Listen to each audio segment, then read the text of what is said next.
পৃথিবীর কোনো শক্তি আমাদের বন্ধুত্ব নষ্ট করতে পারবে না। মায়া রাক্ষস পারে না এমন কিছু নেই। আমি তোর বউয়ের রূপ ধরে তোর বন্ধুর সাথে লাইন করব, তারপর দেখবো তোদের বন্ধুত্ব কতদিন টেকে। হে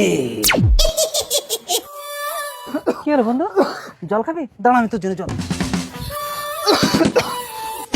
জল খাবে? এই নাও জল। তুমি আমার বন্ধুর বউ না? এবার ঠিক আছে তো তুমি? হ্যাঁ বন্ধু। এ কি, আমার বউ নদীতে জল নিতে এসে আমার বন্ধুর সাথে লাইন করছে? বন্ধু তুই যেমনটা ভাবছিস তেমনটা নয়। একদম আমাকে ছবি না। তোর মতো বিশ্বাসঘাতক বেঈমান বন্ধুর আমার দরকার নেই।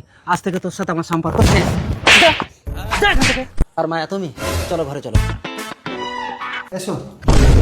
এ কি, তুমি ঘরে? তাহলে এটা কি?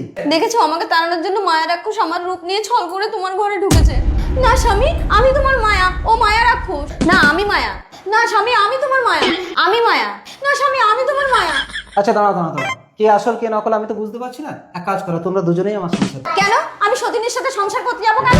আমার কোনো সমস্যা নেই। নিজের স্ত্রী কখনো কাউকে স্বামীর ভাগ দেবে না, আর এ বলছে এর কোনো সমস্যা নেই, তার মানে এই মায়া রাক্ষস। এখন কি করি? মায়া রাক্ষস তো আমার ঘরে ঢুকে গেছে, তো আমাকে প্রাণে মেরে ফেলবে। একটা উপায় আছে। শোনো মায়া, এই মায়া রাক্ষস, একে আমি ঘর থেকে বের করে দূরে জঙ্গলে ছেড়ে দিয়েছি। তুমি ঘরে থাকো, কেমন? না ঠিক আছে। এই চলো। না আমি কেন যাব? আমি তোমার আসল বউ। আরে মায়া রাক্ষসের হাত থেকে বাঁচতে চাইলে চলো ঘর ছেড়ে পালিয়ে যাই। চলে এসো।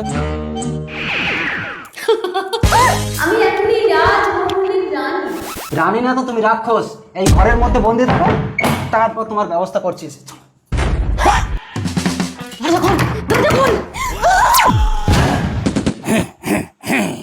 আমাকে কতদিন এই ঘরের মধ্যে বন্দি করে রাখবি?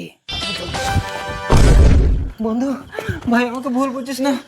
ওইটা আমার বউ ছিল না, ওটা মায়া রাক্ষস ছিল।